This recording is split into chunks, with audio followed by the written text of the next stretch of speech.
Bonjour, je suis Delphine Zanelli. Bienvenue dans le podcast L'entreprise de demain, le podcast de tous les bâtisseurs du futur du travail. Celles et ceux qui le vivent, le créent, le questionnent et chaque jour le réinventent.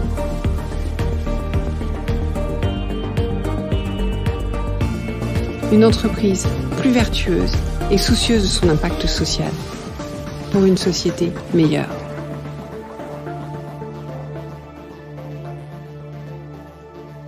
Bonjour, bienvenue dans ce nouvel épisode. Claire Bonenfant, Country Manager France de S3, cabinet conseil en recrutement international, partageait la semaine dernière avec nous les évolutions qu'elle a pu mener en termes d'organisation au sein de sa structure. C'est un épisode riche en enseignements, mais il nous manque un petit peu un mode opératoire. Alors, selon l'expérience de Claire, encore une fois, il n'y a pas de règles. Chacun fait son expérience, chacun fait son chemin, mais il est toujours utile de s'inspirer.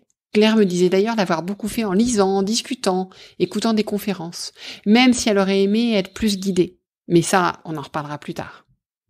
Donc, quelles seraient les étapes à suivre pour faire évoluer son organisation, sa gouvernance au sein de l'entreprise, mais aussi au sein d'une unité, pourquoi pas d'une équipe? Claire nous partage son analyse, écoutons-la.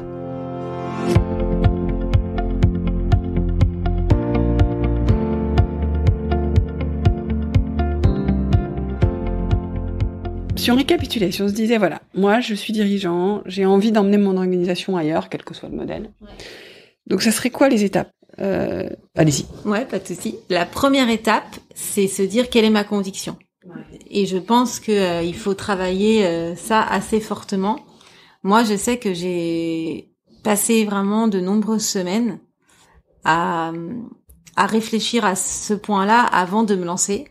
Parce que il faut être quand même sûr de certaines choses telles que un peu des lignes rouges que vous n'allez pas franchir.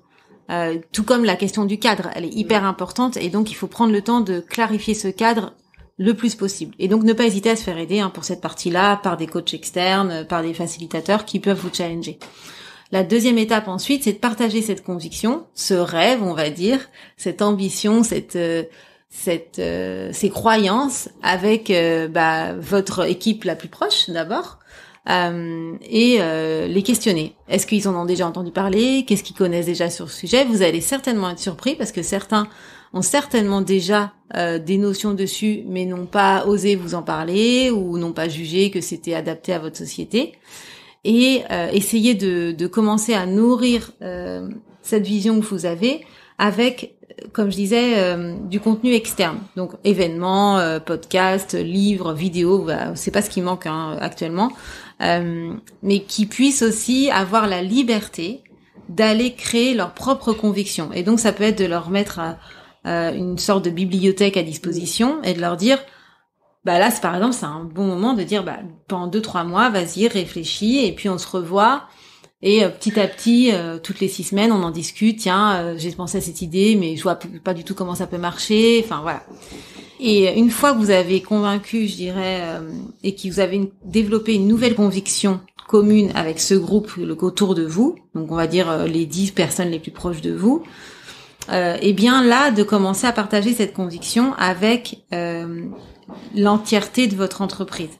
Il faut pas avoir peur de dire on veut améliorer notre entreprise. Ce qu'il faut pas faire, selon moi, c'est dire on va faire l'entreprise libérée. Ouais. Parce que là, on a des projections et on fait des projections et on va commencer à regarder ce qui se fait ailleurs et on va donner du stress et de l'incertitude. Mais par contre, de dire clairement aux collaborateurs, on a envie de faire améliorer notre entreprise, on a envie de se challenger, de se transformer, de s'adapter à cette notion de future of work, de proposer quelque chose où le bien-être des collaborateurs joue un rôle important, mais on ne sait pas comment et on voudrait avoir une approche d'intelligence collective et de co-construction pour le faire, bien entendu, c'est très bien. Et puis ensuite, on fait le cadre très précis et on lance de la co-construction. Et on fait des petits pas. En tout cas, moi, c'est mon approche, très petits pas, parce que moi, j'avais un challenge qui était que je ne voulais pas avoir une vague de départ massif. Je voulais pas du tout perdre mes talents. On est une société de service, donc toute notre valeur ajoutée, ce sont nos talents. Et voilà, c'était vraiment important d'embarquer le plus de monde possible. Et donc les petits pas, c'était ce qui nous semblait le plus adapté à notre situation. Eh ben, c'est très clair. Merci beaucoup. Merci Delphine. Cela vous inspire ? Vous aussi, vous avez envie d'agir, d'avancer concrètement et simplement. À votre tempo, mais avec des résultats visibles rapidement. Oui, vous êtes nombreux à me dire que vous avez envie de progresser, de faire progresser votre organisation sur les pratiques managériales et les compétences gagnantes de l'entreprise de demain. Ces compétences, ces pratiques et ces compétences qu'on partage souvent au micro du podcast. Bon, tout en gérant les urgences qui s'ajoutent à chaque jour à votre to-do list. Donc de trouver un moyen d'avancer les choses sans être rattrapé par le quotidien.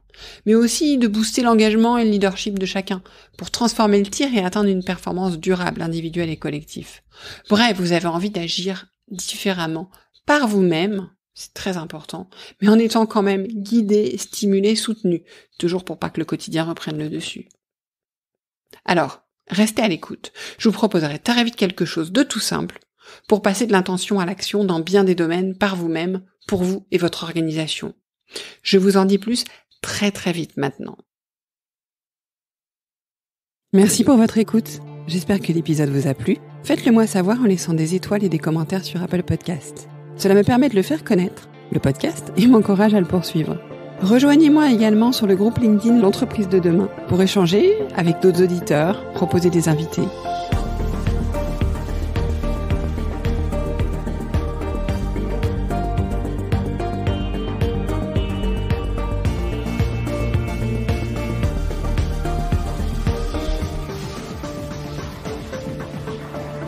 Je vous donne rendez-vous jeudi prochain pour un nouvel épisode. Cette série est produite par Delphine Zanelli et Ose Masterclass. Réalisation sonore Cyril Carillon et au micro Delphine Zanelli.